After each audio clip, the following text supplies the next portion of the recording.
matinding pagbaha sa area ng Rojas Boulevard ay naghihinging maresolba. Nangunguna sa paghanap ng epektibong solusyon sa problemang ito ang Department of Public Works and Highways. Kaya naman makakausap natin via phone patch si Director Reynaldo Tagundando ng DPWH National Capital Region para sa mga kasagutan. Magandang hapon po, Director. Magandang hapon po. Director, ano po ang nakikita ninyong immediate remedy para hindi na maulit ang pagbaha sa Rojas Boulevard?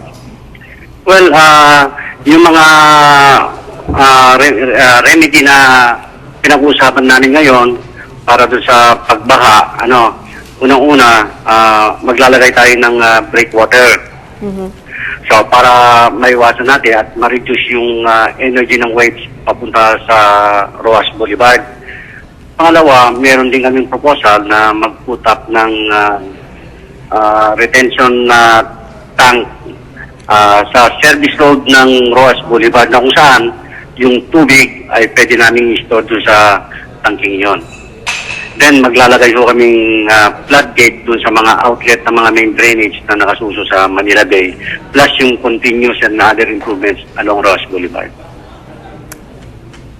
Director, ano naman po ang nakikita niyong pangmatagalang solusyon para dito, if at all?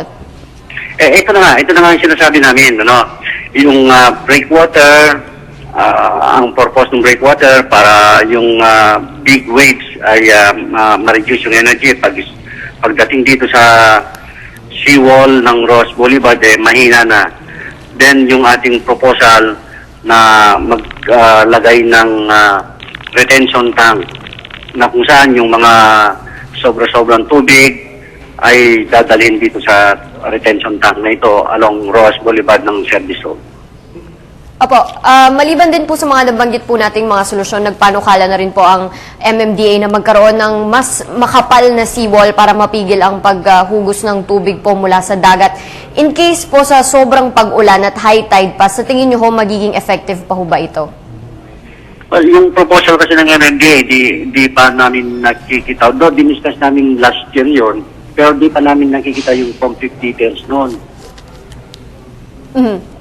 Director, yung mga detalye nun, di pa namin nakikita. okay, so dun po sa mga nabanggit nyo, ano ho yung soonest possible time po sa nakikita nyo na makokompleto natin ang mga ito or yung mga proyekto pong lulutas sa flood problems na nararanasan po natin ngayon? And yun nga po, kung saan nagiging mas complicated po, especially po sa mga nakatira malapit sa waterways natin. Ang ibig nyo ba sabihin yung tungkol dito sa mga plano natin dito sa may... Opo, ano po yung time frame po natin na makokompleto po ito para tuluyan ng malutas po ang problemang ito? Well, wala pa kaming time frame, pero isa sa mga gusto naming maayos kagad ang breakwater na gusto naming mayari kagad.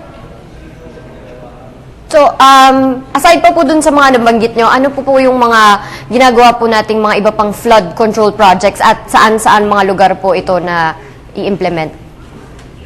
Well, may mga plano kami na mga flood control dito sa Metro Manila. Yung mga regular namin ginagawa, yung continuous cleaning and declogging, yung paglilinis sa mga baradong mga drainage system.